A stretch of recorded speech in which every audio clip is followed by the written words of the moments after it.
మనం చూస్తే కొనసాగుతున్న చలి తీవ్రత తెలంగాణలోని పలు జిల్లాలకు ఎల్లో హెచ్చరికలు, సింగిల్ డిజిట్లో ఉష్ణోగ్రతలు.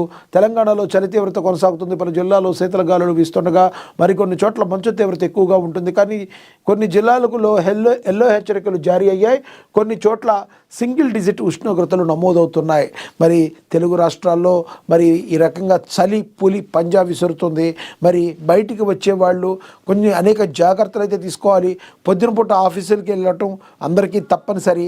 ఆఫీసులకు వెళ్ళేవాళ్ళు కూడా మరి జాగ్రత్తగా ఉండాలి. ప్రధానంగా అందులో తెలంగాణలో చలి తీవ్రత చాలా ఎక్కువగా ఉంది, చల్లగాలి ఎక్కువగా ఉంది. అదే పల్లెటూర్ల వాతావరణం దగ్గరికి వెళ్ళి ఎక్కువ చెట్లు ఉన్నాయి, ఆ వాతావరణం దగ్గరికి వెళ్తే ఈ పొగమంచు కూడా చాలా దట్టంగా అలుముకొని ఉన్న పరిస్థితి.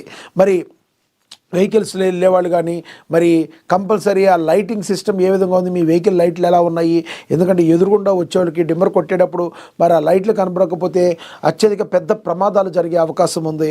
కాబట్టి ఈ చలి పొగమంచుని మరి బారి నుండి కాపాడుకోవాలంటే కొన్ని జాగ్రత్తలు అయితే కంపల్సరీ తీసుకోవాలి. అదేవిధంగా చల్లగాలులకు బయటకు వెళ్ళేటప్పుడు కంపల్సరీ చెవులకి ముక్కులకి గాలి తగలకుండా ఉండేటట్టు, చల్లగాలి తగలకుండా కొన్ని రక్షణాత్మక చర్యలు తీసుకోవాలి. కంపల్సరీ మీరు వెహికల్ మీద బైక్ మీద వెళ్ళేవాళ్ళైతే హెల్మెట్ కంపల్సరీ యూజ్ చేయాలి. ఆ హెల్మెట్లో కూడా మీరు కంపల్సరీ మాస్క్ ఉండేటట్టు, చెవుల్లోకి గాలి వెళ్లకుండా ఉండేటట్టు చూసుకోవాలి.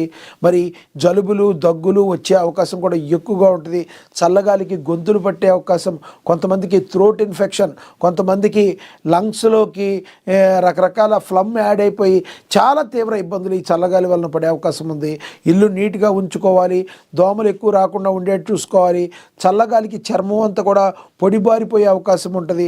వీటన్నిటికీ కూడా కొన్ని వ్యాజిలిన్స్ లాంటి క్రీమ్స్ అయితే రాసుకుని కంపల్సరీ రక్షణాత్మకంగా ఉండాలి. ఈ చల్లగాలి యొక్క తీవ్రత చాలా బాగా ఉండేటట్టు ఉంది. ఎల్లో అలర్ట్ కూడా ఆల్రెడీ జారీ చేస్తుంది. తెలంగాణ రాష్ట్రంలో ఈ చల్లగాలులు శీతల గాలుల నుంచి కాపాడుకోవాలంటే అందరూ కూడా బాధ్యతగా తమ బాధ్యతలను నిర్వర్తించుకోవాలి.